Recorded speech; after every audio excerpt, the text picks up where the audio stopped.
नमस्कार, मैं हूं दीपाल राणा। आप देख रहे हैं कल का बाजार, आपके स्टॉक रिलेटेड सवाल फिर निवेश की बात और ट्रेडिंग के सब विषयों में हम करते हैं शामिल। आप अपने क्वेश्चंस हम तक पहुंचा सकते हैं, हमारे एक्सपर्ट की एडवाइस ले सकते हैं। नोट कीजिए तरीका कैसे आप पार्टिसिपेट कर सकते हैं शो में। आप अपने क्वेश्चंस हमें व्हाट्सएप के थ्रू या सोशल मीडिया प्लेटफॉर्म्स के थ्रू भेज सकते हैं। 7045220000 हमारा व्हाट्सएप नंबर है। आप सोशल मीडिया प्लेटफॉर्म्स के थ्रू भी कनेक्ट कर सकते हैं। फेसबुक, ट्विटर पर इस शो को लाइव भी देख सकते हैं और अपने सवाल भी हमें भेज सकते हैं #आस्कआवाज लिखकर। आज आपके सभी क्वेरीज को आंसर करने के लिए एनएवी इन्वेस्टमेंट के डायरेक्टर आशीष भेटी हमारे साथ बने हुए हैं। आशीष नमस्कार, स्वागत है आपका। और आशीष से आउटलुक लेंगे कल के मार्केट पर, लेकिन पहले आज का रिकैप लेकर आते हैं आपके सामने। आज का कारोबार देखेंगे अगर मार्केट का, तो हमने आखिरी में जो क्लोजिंग देखी वो तो काफ़ी बेहतर देखी। लोअर लेवल से एक शानदार रिकवरी मार्केट से बनती हुई दिखाई दी। लेकिन इसके अलावा अगर शुरुआत देखेंगे आप, यानी 3/4 सेशन देखेंगे आज का, तो वो काफ़ी पेनफुल रहा था आज के मार्केट का, जहां पर हमने काफ़ी गिरावट देखी थी। सभी सेक्टोरल इंडाइसेस दबाव के साथ थे, लेकिन फाइनली जो क्लोजिंग हुई वो पॉजिटिव होती हुई दिखाई दी। और इसीलिए आखिर में निफ्टी तो रिकवर हुआ, बैंक निफ्टी भी लोअर लेवल से रिकवर हुआ, ऑल्दो 350 पॉइंट्स की प्रेशर वहां भी फिर भी देखने को मिला है।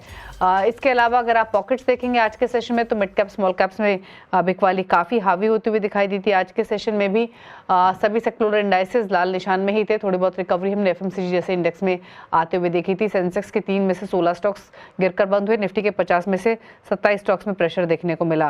लेकिन चलिए इसके अलावा फटाफट से दिखाते हैं आपको कि संस्थागत निवेशकों ने क्या किया है। एफआईएस की ओर से बिकवाली हुई है 3362 करोड़ की। डीआईएस ने हालांकि खरीदारी की है और ये बाइंग जो हुई है वो 2716 करोड़ के आसपास की हुई है। तो आशीष, पहले तो बताइए कल के लिए मार्केट कैसा लग रहा है। Good evening Deepali ma'am. Deepali ji, देखिए मार्केट में अभी भी स्ट्रक्चर खराब ही है और कोई भी पुल बैक आए तो वहाँ पे सेलिंग अपॉर्चुनिटी ढूंढना चाहिए। जब तक निफ्टी 23,900 जो कि इसका 200 एमआउस के ऊपर सस्टेन नहीं करता, तब तक इसमें बिकवाली की तरफ ही ध्यान रखना चाहिए। हमें लग रहा है कि 23,800 के पास अगर निफ्टी मिलता है तो वहाँ पे एक अच्छी शॉर्टिंग अपॉर्चुनिटी बन सकती है। 23,900 का स्टॉप लॉस लगाना है और नीचे में मुझे लगता है वापस 23,500 तक के लेवल्स देखने मिल सकते हैं। सिमिलरली बैंक निफ्टी का भी स्ट्रक्चर खराब है। 2 दिन पहले हमने देखा बैंक निफ्टी भी अपने 200 एमआस को ब्रीच कर दिया था और आज भी एक बार इंट्राडे में 49,400 तक का ट्रेजेक्टरी टच हुआ। तो सेलिंग कंटिन्यूसली यहाँ देखने मिल रही है। कोई भी पुल बैक आता है 50,200 के आसपास में, तो वहां पे एक सेलिंग शॉर्टिंग अपॉर्चुनिटी ढूंढनी चाहिए। जो स्टॉप लॉस मेंटेन करना है 50,470 या 50,500 का एक एसएल मेंटेन करे। मुझे लगता है बैंक निफ्टी भी नीचे की तरफ 49,600 तक का लेवल दिखा सकता है। ओके, स्टॉक स्पेसिफिक स्ट्रैटेजी क्या रहेगी आशीष आपकी तरफ से? जी, एक लॉन्ग और एक शॉर्ट सजेस्ट करेंगे हम। गेल में खरीदारी की सलाह है। जो स्टॉप लॉस इसमें मेंटेन करना है वो 187 का एक एसएल मेंटेन करे और टारगेट 197 के आते हुए देखने मिल सकते हैं। सिमिलरली कैम्स में सेल की सलाह है। वहां पे 4770 का एक एसएल रखना है और नीचे 4600 तक के टारगेट के लिए इसमें बिकवाली की जा सकती है। ओके, चलिए, तो ये ट्रेड्स आपको आशीष की तरफ से रेकमेंड किए गए हैं। अब सवाल जवाब के सिलसिले को शुरू करते हैं। ऋषि वर्मा हैं सवाल पूछने के लिए, पहले व्यूअर हमारे पुणे से। ऋषि, गुड इवनिंग, बताइए अपना सवाल। Good evening. I have K11 share. Recently they have given a bonus also, so my buying price is 87.25. So I have gone Okay. for 3 to 6 months. What I hold it or sell it, or what is the long term view on this stock? Long term view चाहिए। NMDC 687 की buying है, 66 पर trade हो रहा है, 687 stocks है। बताइए आशीष, क्या सजेशन? देखिए, लॉन्ग टर्म व्यू तो पॉजिटिव है, लेकिन शॉर्ट टर्म में अभी पेन है। स्टॉक 200 एमआ से भी अपने काफी नीचे ट्रेड कर रहा है। 200 एमआ इसका 78 के पास में प्लेस्ड है और स्टॉक 66 के करीब क्लोज दिया है और कंटिन्यूसली हम देख रहे हैं कि सेलिंग प्रेशर बना हुआ है। बट एक स्ट्रॉन्ग सपोर्ट जोन बन चुका है। पिछले 3-4 दिनों की जो गिरावट थी वो यहीं थमते हुए देखने मिली है और एग्जैक्टली इसी समय 18 मार्च को भी स्टॉक ने इसी प्राइस पे सपोर्ट लेकर एक बाउंस बैक दिया था। तो मैं एंटिसिपेट कर रही कि यहाँ पे एक बेस फॉर्मेशन कंप्लीट हो जाएगा। 63 का एक स्टॉप लॉस जरूर रखे पोजीशन में और बने रहे। ऊपर में हमें लगता है कि 78 का ब्रेकआउट आप मिलता है तो फिर इनका भाव इन्हें देखने मिल सकता है। तो होल्ड करे पोजीशन, 78 के पास एक बार वापस चार्ट रिव्यू करवा ले।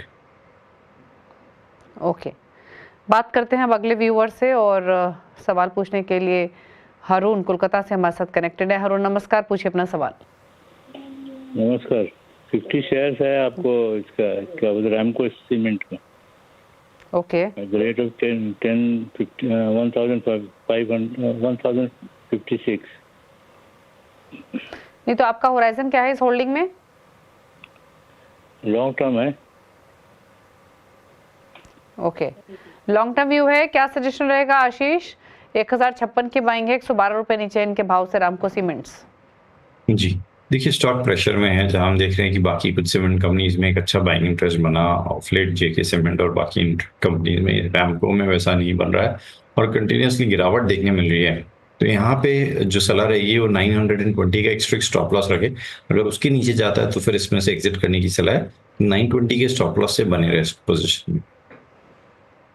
ओके, बात करते हैं अगले व्यूअर से। शिवानंद यादव मुंबई से हमारे साथ कनेक्टेड हैं। शिवानंद जी नमस्कार, बताइए सवाल।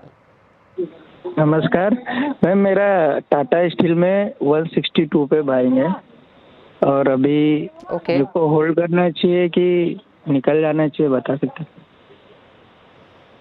क्या करना चाहिए टाटा स्टील में? 162 की बाइंग है, रखें या थोड़ा सा जो लॉस हो रहा है इसको लेकर निकले? क्या सजेशन आशीष? जी स्टॉक प्रेशर में है और सारे के सारे मेटल कंपनीज में हम देख रहे हैं कि एक अच्छी खासी प्रॉफिट टेकिंग चल रही है। ऑलरेडी 160 का स्टॉक इनका जो है 130 के भाव तक आ चुका है, तो ऑलमोस्ट 25% की गिरावट इन्होंने देख ली है। यहाँ पे सलाह नहीं रहेगी कि एक बार लॉस बुक करें, होल्ड करने की सलाह है। सिर्फ 129 का एक स्टॉप लॉस रखे, अगर उसके नीचे जाता है तो फिर स्टॉक में से एग्जिट करने की सलाह रहेगी, क्योंकि अगर 129 का एक स्ट्रॉन्ग सपोर्ट एरिया है वो टूटता है तो फिर शायद इसमें 120 तक का भी लेवल देखने मिल सकता है। तो 129 का स्टॉप लॉस लगाए, पोजीशन को होल्ड करें। ऊपर में हमें लगता है कि एक शॉर्ट टर्म में पुल बैक देखने मिल सकता है, जो कि 140 तक का जोन इन्हें दिखा सकता है। ओके, बात करते हैं श्यामल दास से, कोलकाता से कनेक्टेड हैं। श्यामल गुड इवनिंग, बताइए सवाल। हाँ बताओ। हेलो पूछिए अपना सवाल हेलो। प्लीज। हाँ, मैं एफएल इंडिया खरीदा हूँ ₹1805। ओके, 1805 की आपकी बाइंग है एफएल इंडिया में। 1000 स्टॉक्स आपने बताया आपने लिए हुए हैं। पूछ लेते हैं आशीष, क्या सजेशन रहेगा? इनके भाव से थोड़ा नीचे है फिलहाल तो ये स्टॉक, क्या करें इस पोजीशन में? जी गिरावट देखने मिल रही है स्टॉक में और एक फ्रेश ब्रेकडाउन देखने मिला है। यहाँ पे हमारी सलाह रहेगी कि एक बार इसमें से लॉस बुक कर ले, क्योंकि अगर ये जोन टूटता है इसमें तो फिर शायद इसका 200 डेमा जो है उस स्टॉक वहां तक भी स्लिप हो सकता है। बट नीचे में शायद 1500 का एक टारगेट, एक सपोर्ट जोन है, वहां पे आके थम सकता है। तो यहाँ पे एक बार लॉस बुक करने की सलाह है। अगर ये होल्ड कर रहे हैं तो इन्हें 1640 का एक स्ट्रिक्ट स्टॉप लॉस जरूर रखना चाहिए। ओके, बात करते हैं मोहित से, अगले व्यूअर हैं हमारे साथ, लुधियाना से कनेक्टेड हैं ये। मोहित गुड इवनिंग, पूछिए अपना सवाल। हाँ जी गुड इवनिंग जी। जी मेरे पास रेस्टोरेंट्स ब्रांड एशिया के 500 स्टॉक्स हैं 106 के प्राइस पे, तो मैं 2-3 साल के लिए रख सकता हूँ। और दूसरा 106 की बाइंग है लेवल पे होल्ड बर्गर किंग में। हाँ जी। ओके दूसरा पूछना क्या है, आपका इस लेवल पे एवरेज कर सकता हूँ? ओके, पूछ लेते हैं क्या सजेस्ट करते हैं आशीष। आशीष क्या सलाह रहेगी इनके लिए? एवरेज भी कर सकते हैं, 106 की बाइंग है, 80 पर ट्रेड हो रहा है, रेस्टोरेंट ब्रांड एशिया। क्या सजेशन इनके लिए? जी एग्जिस्टिंग पोजीशन को तो होल्ड करने की सलाह है, क्योंकि काफ़ी गिरावट ऑलरेडी इन्होंने देख लिया, लेकिन एवरेजिंग करने की सलाह नहीं रहेगी स्टॉक में इन लेवल्स पे। हमारी सलाह रहेगी कि 77 का एक्स्ट्रा स्टॉप लॉस रखे, उसके नीचे अगर ये स्टॉक स्लिप होता है तो उसमें से एग्जिट करे, लेकिन स्टॉक में बने रहे एग्जिस्टिंग पोजीशन में, एवरेज ना करे इन लेवल्स पे। चलिए, एवरेज करने की सलाह नहीं है। सवाल लेंगे, रमेश ने एक सवाल हमें भेजा है और ये सवाल है इनका टाटा मोटर्स पर। सूरत से इन्होंने अपना एक क्वेश्चन भेजा है। 742 की इनकी बाइंग है, लॉन्ग टर्म व्यू है, इन्वेस्टमेंट है, क्या करना चाहिए आशीष इस पोजीशन में?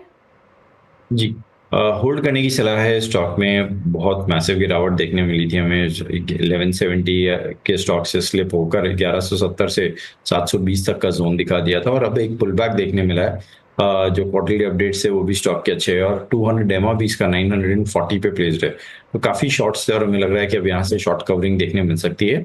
तो स्टॉक में ऊपर की ट्रेजेक्टरी जो देखने मिल रही है हमें, वो 900 तक का स्टॉक की जोन जाता हुआ देखने मिल सकता है। तो होल्ड करें इस पोजीशन को।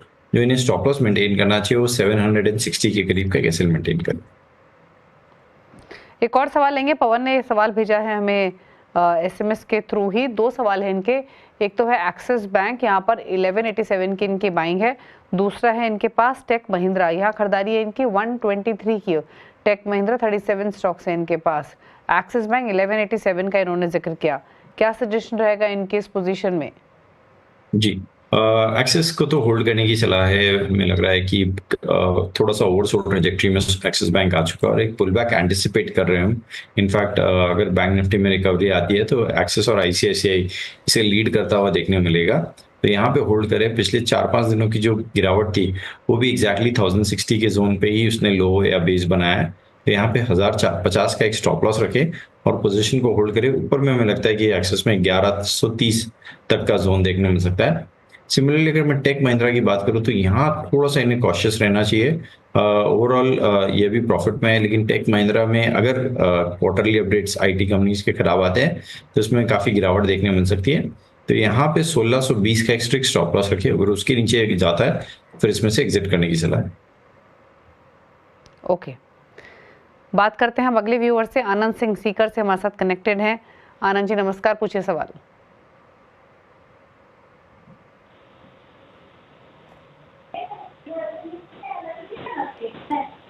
चलिए सवाल ले लेते हैं।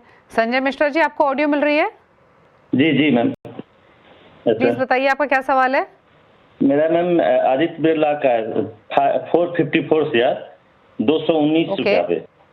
तो इसको मैम डाउन आ गया तो इसको भी रखे या लॉन्ग टर्म में इसे रखना था, 6 महीना साल भर के लिए, तो इसको रखूं या लॉन्ग टर्म व्यू है? 219 की बाइंग आदित्य बिरला कैपिटल में 178 पर कर रहा है ट्रेड आज के सेशन में। क्या सजेशन लॉन्ग टर्म के हिसाब से आशीष, क्या सलाह रहेगी? जी, स्टॉक एक सपोर्ट के पास आ चुका है लेकिन गिरावट काफी है। तो यहाँ पे हमारी सलाह रहेगी कि होल्ड करें इस पोजीशन को। जो इन्हें स्टॉप लॉस मेंटेन करना चाहिए वो 170 के करीब का एसएल मेंटेन करे और इस पोजीशन में होल्ड बने रहे। ओके, बात करते हैं अगले व्यूअर से और हमारे साथ अगले व्यूअर आशीष सक्सेना शाहजहाँपुर से कनेक्टेड हैं। आशीष जी नमस्कार, बताइए अपना सवाल। Good evening sir. Good evening ma'am. मेरे पास 2 कंपनियों के शेयर हैं जिसमें एक जीएन पेप्सी है, एक हमारा जील है जीटीबी का। और दोनों को मैंने एवरेज करते हुए तो मैं काफी नीचे तक तो ले आया हूँ मैनेज करते हुए। काफी लंबा टाइम भी मुझे हो गया है। लेकिन अब मैं जानना चाहता हूँ कि इसको होल्ड करना है या एवरेज करना है या सेल आउट करना है, तो मैं ये जानना चाहता था। पूछ लेते हैं क्या सजेशन। जीएनएफसी 636 इनका एवरेज बाइंग प्राइस है, क्या करे इस पोजीशन में? 557 पर फिलहाल ट्रेड कर रहा है।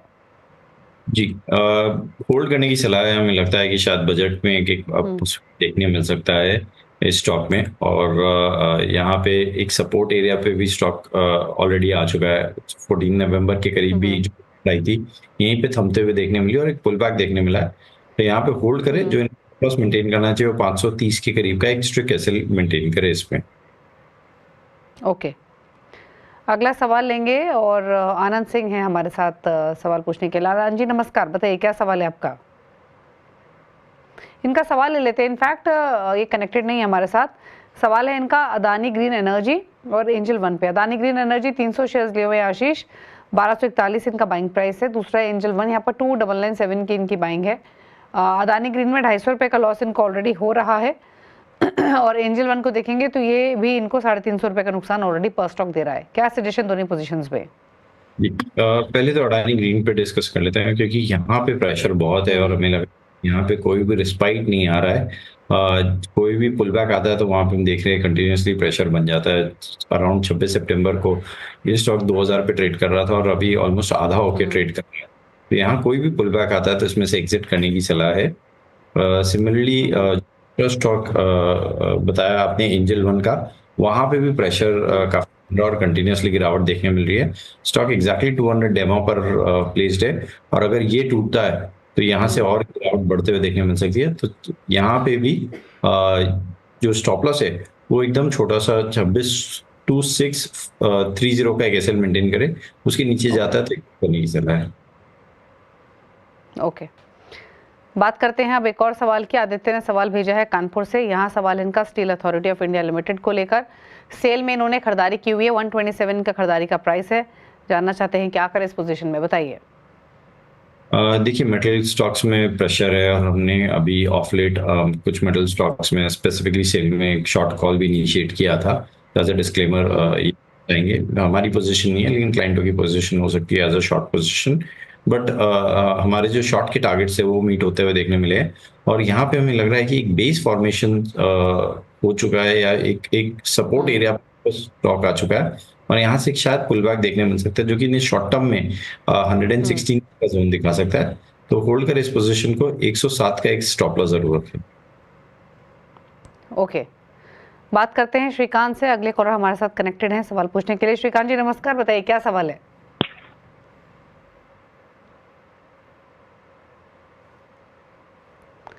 चलिए इनका सवाल ले लेते हैं, इनसे बातचीत नहीं हो पा रही है। बाटा पर इनका सवाल है, 1930 की इनकी खरीदारी है, 25 स्टॉक इन्होंने खरीदे हुए हैं। क्या सजेशन रहेगा आशीष?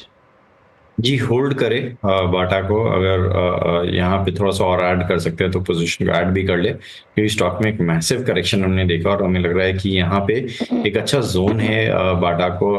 थोड़ा अगर लॉन्ग टर्म का व्यू है तो ऐड करने के लिए जो इन्हें स्टॉप लॉस मेंटेन करना चाहिए वो 1380 का एक एसएल मेंटेन करे पूरे पोजीशन पे। ओके, चलिए तो ये रही सलाह आपके लिए अजीत, और आप इस पोजीशन में बने रह सकते हैं, जो कि बाटा पर श्रीकांत का सवाल था। अजीत का सवाल और है। अजीत हमारे साथ कनेक्टेड है सवाल पूछने के लिए और इनफैक्ट एसएमएस के थ्रू इन्होंने सवाल भेजा है। बजाज हाउसिंग फाइनेंस 178 की इनकी बाइंग है।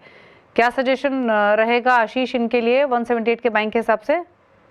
जी, स्टॉक में हमने देखा है कि वन वे प्रेशर बना हुआ है जब से इसका आईपीओ आया है और कंटिन्यूसली गिरावट इसमें देखने मिल रही है। तो यहाँ पे थोड़ा सा कॉशियस रहे, 120 का एक स्टॉप लॉस रखे, क्योंकि अभी तक इसमें प्राइस डिस्कवरी या हम जो बोलते हैं कि वो डिस्कवरी अभी तक नहीं हुई है प्राइस की। तो 120 की अगर ये नीचे जाता है उसमें से एग्जिट करने की सलाह है। अगले कॉलर, अगले व्यूअर मोहित हमारे साथ कनेक्टेड है लुधियाना से। मोहित नमस्कार, बताइए अपना सवाल। हाँ जी नमस्कार, मेरे पास शिपिंग कॉर्पोरेशन ऑफ इंडिया के 1500 स्टॉक्स हैं 39 रुपीज 40 पैसा पे। और साथ ही मुझे shipping corporation land and asset भी 1500 अलॉट हुए हैं फ्री, तो 2 साल के लिए रख सकता हूँ दोनों को ना? नहीं, दोबारा आप मुझे प्लीज अपना होल्डिंग लेवल बताएंगे। शिपिंग कॉर्पोरेशन ऑफ इंडिया में क्या है आपका परचेजिंग प्राइस? 39 रुपीज 40 पैसा। ओके, और क्वांटिटी कितनी है? 1500। और इसके अलावा दूसरा कौन सा बताया आपने? Shipping corporation land and assets. Okay, और यहाँ आपका बाइंग क्या है? ये उसके साथ फ्री अलॉट हुए थे। अच्छा, या तो okay okay okay, correct exactly. हाँ जी, तो क्या करें, शिपिंग कॉर्पोरेशन ऑफ इंडिया काफी लोअर लेवल की, इनफैक्ट इन्वेस्टमेंट्स इनकी काफी फायदे के सौदे की हैं। दोनों ही लैंड एंड एसेट्स पे भी इनकी फ्री होल्डिंग है और plus shipping corporation of India भी काफी लोअर लेवल की बाइंग है। आशीष क्या सजेशन रहेगा इनके लिए? जी, एससीआई को तो शिपिंग कॉर्पोरेशन ऑफ इंडिया को तो होल्ड करने की सलाह है। हमें लगता है कि बजट में के पहले बजट तक इसमें एक अच्छा मूव देखने मिल सकता है और यहाँ पे जो इन्हें स्टॉप लॉस मेंटेन करना चाहिए वो एक, सिंस इनके काफ़ी नीचे की होल्डिंग है फिर भी इन्हें एक स्टॉप लॉस जरूर मेंटेन करना चाहिए, वो 190 का। अगर उसके नीचे जाता है तो इसमें से इन्हें प्रॉफिट बुक कर लेना चाहिए। Similarly shipping corporation land holding, ये स्टॉक रिसेंटली लिस्ट हुआ था आई थिंक अप्रैल में और उसके बाद हमने 106 तक का मूवमेंट देखा। अब वापस 60 पे आ चुका है जो कि लिस्टिंग के आसपास में भाव पे। तो यहाँ पे भी होल्ड करे। आई थिंक इसकी जो लिस्टिंग प्राइस थी वो शायद 45 के करीब थी, तो वहीं पे या 50 तक एक एसएल रखे, उसके नीचे जाता तो इसमें से भी एग्जिट करने की सलाह। ओके, चलिए तो ये रही सलाह आपके लिए मोहित। अब अगले व्यूअर से बात करते हैं। संतोष महाराष्ट्र से हैं सवाल पूछने के लिए हमारे साथ, उनसे करते हैं बातचीत। संतोष नमस्कार, बताइए क्या सवाल है आपका? नमस्कार, मेरे पास मदरसन संवर्धन के शेयर्स है 160 शेयर्स है एट द रेट ऑफ 175। तो अभी क्या करूँ उसके लिए? मैं होल्ड कर सकता हूँ, लॉन्ग टर्म के हिसाब से होल्ड कर सकता हूँ, no problem. Okay, long term के लिए होल्ड कर सकते हैं। संवर्धना मदरसन 175 की इनकी बाइंग है। क्या सजेशन? जी, होल्ड करने की सलाह रहेगी। अच्छा शेयर है और अभी ऑफ लेट ज़रूर गिरावट देखने मिली है। स्टॉक 220 से करेक्ट होकर 150 तक आ चुका है। बट यहाँ पे एक सपोर्ट जोन बना हुआ है स्टॉक में और हमें लग रहा है कि एक पुल बैक वापस देखने मिल सकता है, जो कि इसे 170 तक का जोन दिखा सकता है। तो होल्ड करे। जो इन्हें स्टॉप लॉस मेंटेन करना चाहिए वो 145 का एक स्टॉप लॉस जरूर मेंटेन करे। चलिए, तो ये रही राय आपके लिए संवर्धना मदरसन पर। एक और व्यूअर हमारे साथ हैं, ओम प्रकाश कनेक्टेड, उनसे करेंगे बातचीत, लेकिन उससे पहले क्विक ब्रेक, जल्द वापस आते हैं।